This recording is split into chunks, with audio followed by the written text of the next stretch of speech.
예전에 세상에 이런 일이라는 프로에 맹인 아빠가 아기를 키우는 그런 사연이 나온 적이 있습니다. 너무나 감동적인 그러한 사연이었는데요. 전혀 앞을 보지 못하는 그러한 맹인 아빠가 아내는 집을 나가버렸습니다. 그런데 그 젖동량으로 아기를 키우는 겁니다.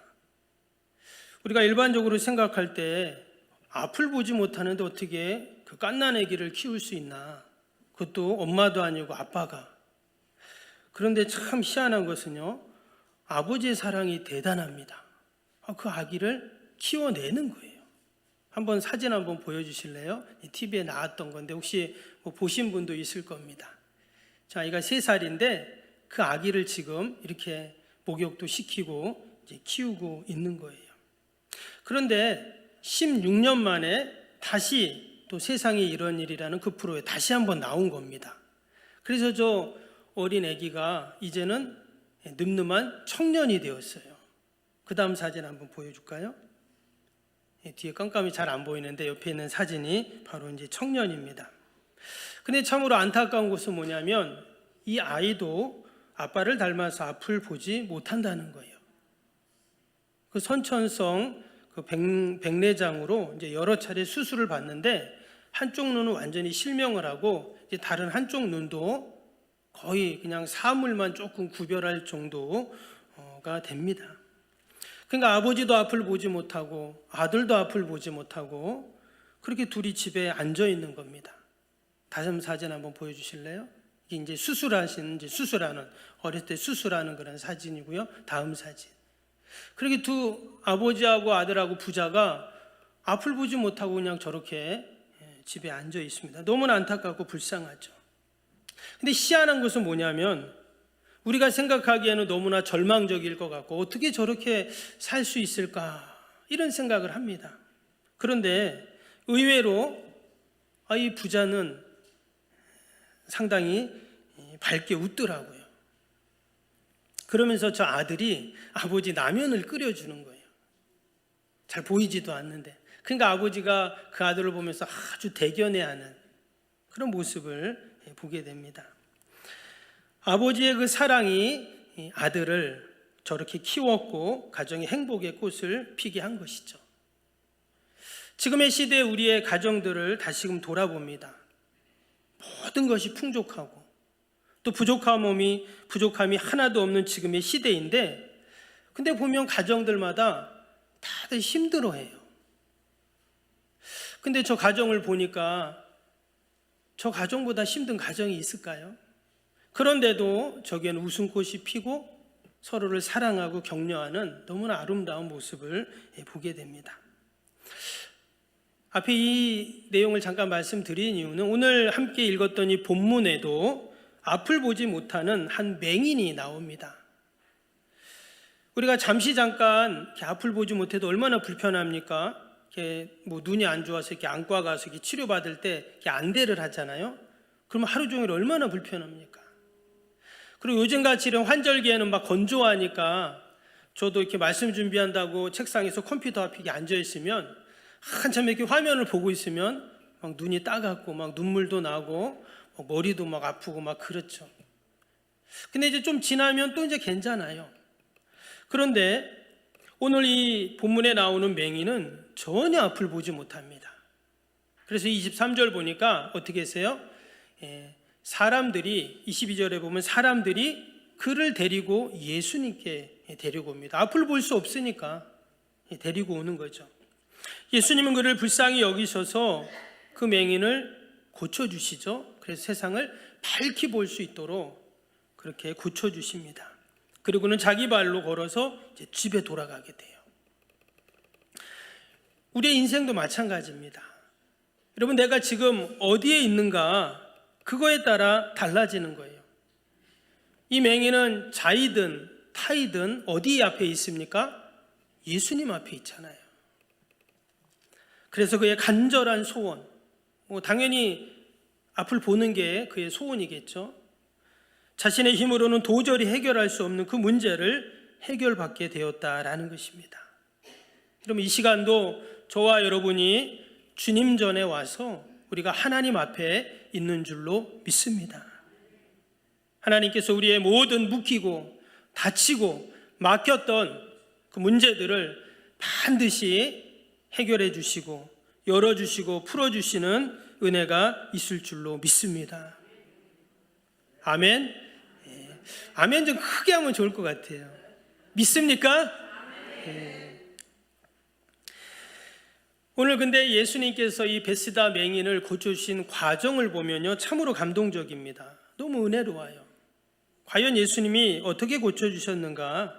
23절 다시 한번 보면, 예수께서 맹인의 손을 붙잡으시고 마을 밖으로 데리고 나가사 눈에 침을 뱉으시며 그에게 안수하시고 무엇이 보이느냐 물으시니.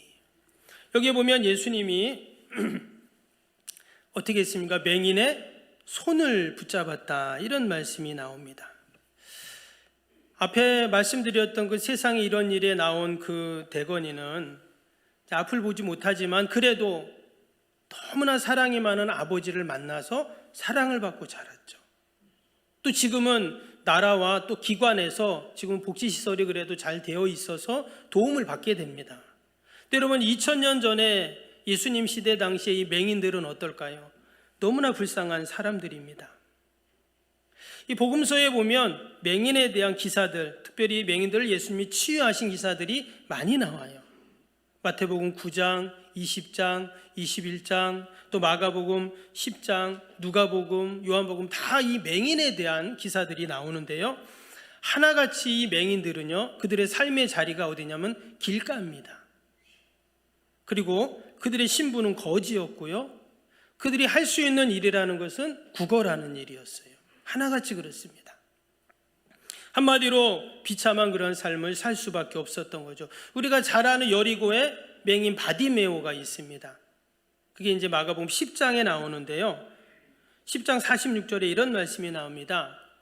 그들이 여리고에 이르렀더니 예수께서 제자들과 허다한 무리와 함께 여리고에서 나가실 때 디메오의 아들인 맹인 거지 바디메오가 길가에 앉았다가 그랬어요. 여기 보니까 맹인 거지라 그랬죠. 그리고 그가 있는 곳이 어디예요? 길가에 앉아 있었다 그랬어요. 당시의 맹인들은 이런 비참한 삶을 살 수밖에 없었다라는 것입니다. 그리고 성경은 하나같이 맹인들은 부정적인 이미지를 가지고 있습니다. 그래서 예수님에게 고쳐달라고 맹인들이 막 다가가잖아요. 그때 제자들과 주변의 사람들이 뭐라 그랬냐면 그들을 꾸짖습니다. 그 이유 중에 하나는 뭐냐면 그들의 질병과 장애는 단순한 육적인 문제를 넘어서 신앙적이고 영적인 문제와 연결되기 때문이에요. 왜 저들이 앞을 보지 못할까? 앞을 보지 못하고 저 암흑 같은 세상에서 왜 저들이 살까? 이유가 있을 거라는 거예요. 그러면서 단순히 육체적인 장애만이 아니라 신앙적인 영적인 측면에서 저들이 분명히 그럴 만한 큰 죄를 지었기에 저럴 거야, 이렇게 사람들이 생각을 했다라는 것입니다. 때문에 예수님은 그 맹인들을 불쌍히 여기셨어요. 그래서 오늘 말씀해 보니까 어떻게 했다고요? 그의 손을 붙잡았다 그랬습니다. 손을 붙잡는다는 말은 무슨 말이냐면 책임져 준다는 거예요. 여러분, 주님이 내 손을 꽉 붙잡아 준다는 말은 여러분 책임져 주신다는 말인 줄로 믿습니다. 우리가 어린 아기를 데리고 횡단보도 건널 때 어떻게 합니까? 엄마가 손을 꽉 잡잖아요. 아이가 엄마 손을 꽉 잡는 것 같지만 아닙니다. 엄마가 아이 손을 꽉 잡는 거거든요. 왜? 위험하니까. 그리고는 안전하게 건너가게 되는 거죠. 지금 예수님이 맹인의 손을 붙잡아 준 것도 마찬가지입니다. 예수님께서 내가 이제 너 책임져 줄게, 이런 말이에요. 그리고는 사람이 없는 마을 밖으로 그렇게 가셨다 나옵니다. 그리고는 어떻게 하셨다고요? 23절에 그를 안수해 주셨다, 이런 말이 나옵니다. 안수했다는 것은 맹인에게 손을 대시고 그를 터치했다, 이런 말이죠. 성경에서의 안수의 의미는 연합, 일치, 하나됨을 이야기합니다. 그래서 구약에도 제사를 드릴 때 보면 희생제물을 가지고 오면 어떻게 합니까? 가지고 온 사람이 짐승의 안수를 딱 합니다. 그러면 내가 가지고 있던 죄가 그 짐승에게 다 전가가 되어서 나의 죄가 그 짐승이 죽음으로 다 사해지는, 이 말은 나와 짐승이 그 순간 하나 되는 그것을 의미하거든요. 근데 지금 예수님이 그 맹인 앞을 보지 못하는 그 사람에게 지금 안수를 했다라는 거예요. 이 말은 지금 예수님께서 그 맹인의 아픔, 지나온 삶 속에서 얼마나 많은 어려움이 있었겠어요. 삶의 고통, 그거와 하나 되신다는 거예요. 함께 아픔을 나누신다는 겁니다. 절망과 낙심과 그 비참한 상황을 예수님께서 이제 함께 하시겠다라는 의미가 이 안에 담겨 있는 것입니다.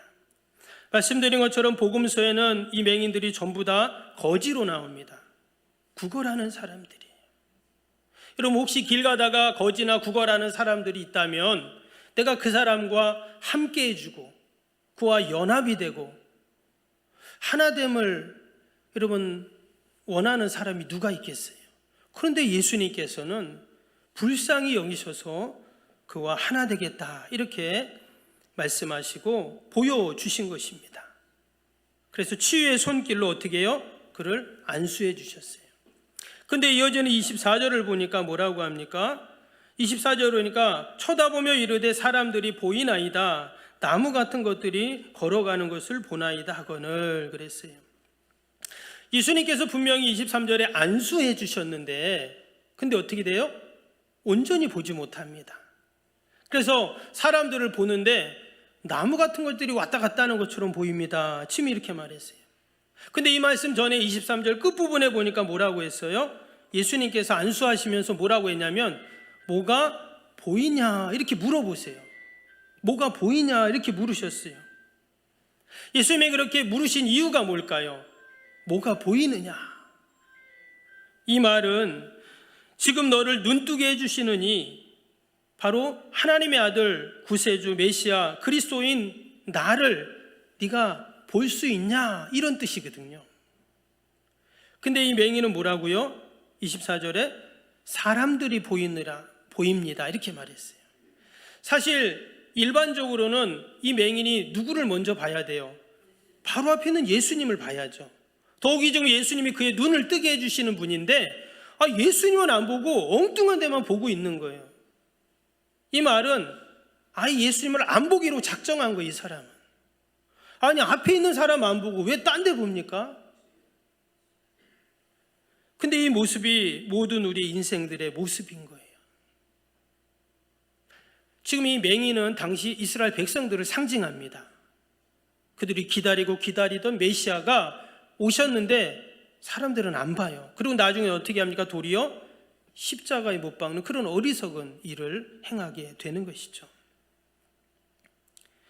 예수님을 보는 것이 분명히 정상인데 자신의 눈을 뜨게 해주시는 분이 바로 앞에 있는데 예수님은 못 보고 안 보고 세상만 보고 있다라는 것입니다. 근데 그럼에도 불구하고 오늘 25절 다시 한번 보시면 25절에 뭐라 그래요? 이에 그 눈에 다시 안수하심에 그가 주목하여 보더니 나아서 모든 것을 밝히 보는지라. 아멘. 지금 예수님을 못 보는데도 불구하고 예수님은 어떻게 해요? 다시금 그에게 안수를 지금 해주셨어요. 그리고는 그 맹인이 나아서 밝히 봤다 이렇게 말씀에 나오고 있습니다. 즉 예수님께서는 우리를 고치실 때 어떻게 고치실까요? 온전히 고쳐주시는 분이세요. 밝히 봤다 그랬죠. 특별히 여기 보면 예수님이 맹인을 다시 안수하심에 이런 표현이 나왔습니다. 이것은 첫 번째 안수했을 때 못 고쳤으니까 다시 안수했다 이런 의미도 있지만 이 안에는 예수님의 안타까운 마음이 담겨 있어요. 아니 내가 안수했는데도 그가 보지 못하네, 온전히 보지 못하네 하면서 그 안타까운 마음으로 다시금 지금 반복해서 안수해 주신 것입니다. 언제까지요? 볼 때까지.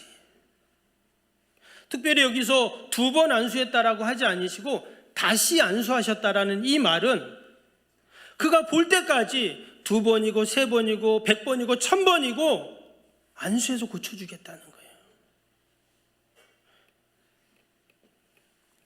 그래서 이것은 횟수의 의미가 아니라 끝까지 사랑하시고 고쳐주시는 우리 주님의 모습인 줄로 믿습니다. 예수님은 사실 한 번만 안수해도 고치실 수 있어요. 아니, 말씀으로도 고치실 수 있는 그런 분이십니다. 그래서 첫 번째 실패가 아니고 두 번째 성공이 아니라 이 말은 끝까지 책임져 주고, 아까 손 잡았잖아요. 책임져 준다 했잖아요. 그래서 끝까지 사랑하시고 고쳐주시는 우리 주님이신 줄로 믿습니다. 예수님은 한 번 하시고 이제 됐어 이렇게 끝내시는 분이 아니시라는 거예요. 끝까지 책임져 주시죠.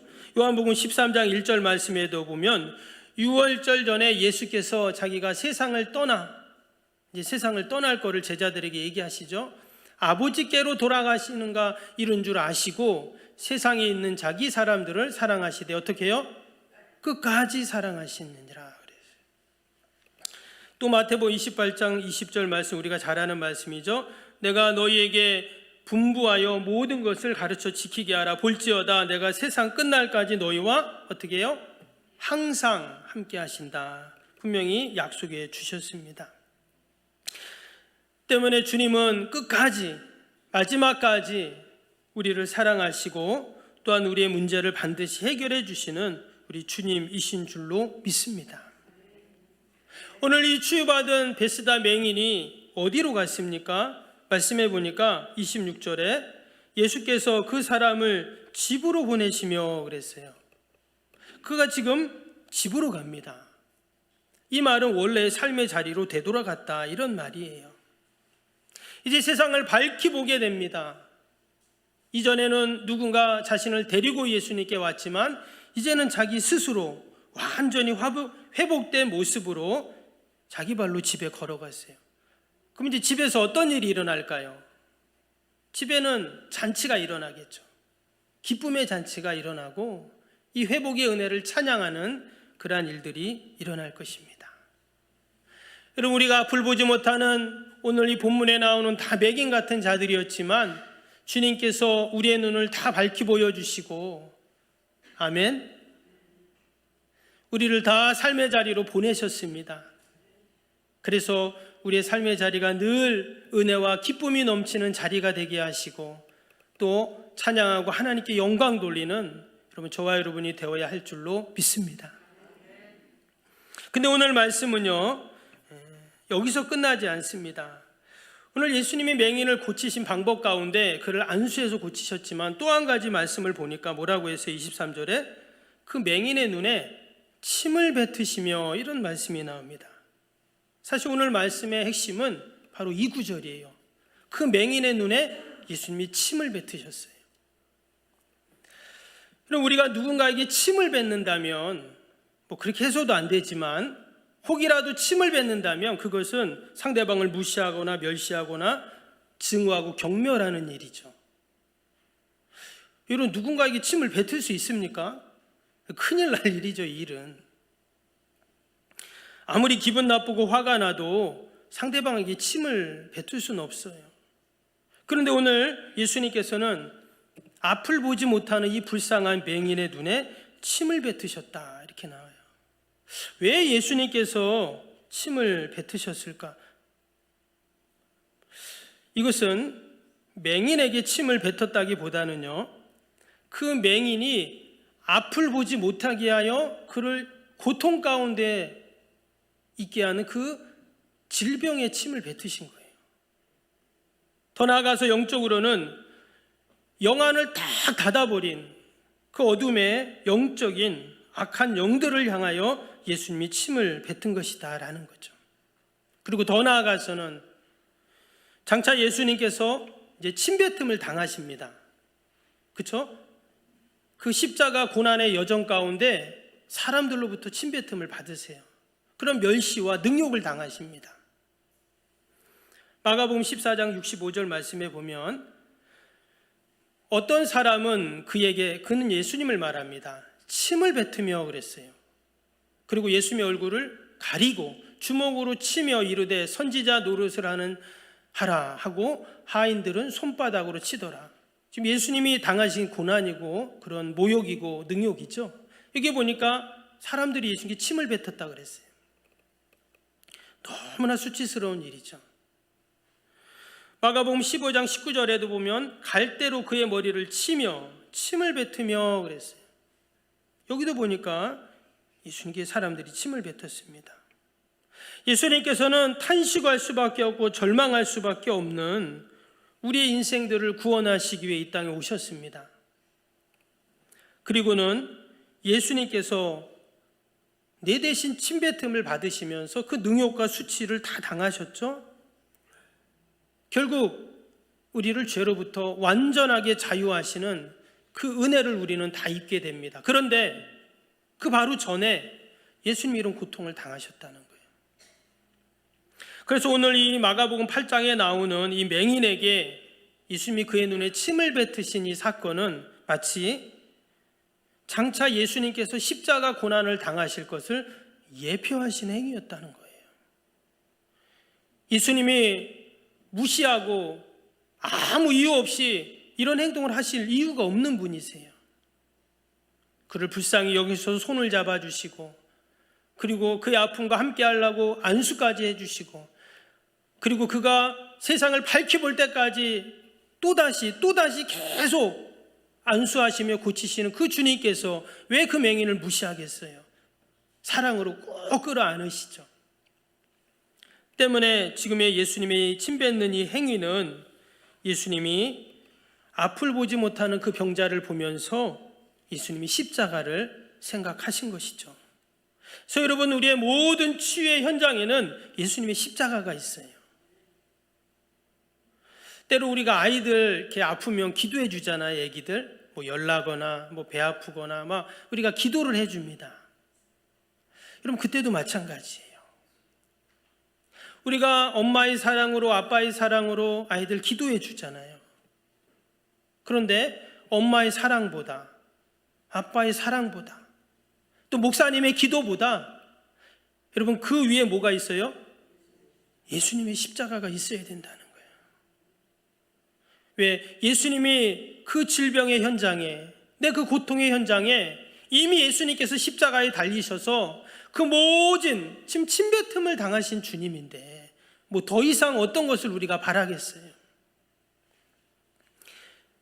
결국 주님께서 그러한 고난을 다 당하셔서 나의 질병, 나의 아픔, 괴로움들을 다 짊어지시고 여러분, 우리를 자유케 하시고 치유하시고 평강을 누리게 하셨는 줄로 믿습니다. 우리가 오늘 마가복음 8장에 나오는 이 베스다 맹인이 치유받고 고침받는 이 모습을 보면서 다시 한번 우리가 주님의 십자가를 바라보고 그 십자가의 능력을 의지하면서 우리가 또 한 주간도 믿음으로 승리하는 저와 여러분이 되시기를 주님의 이름으로 축복합니다.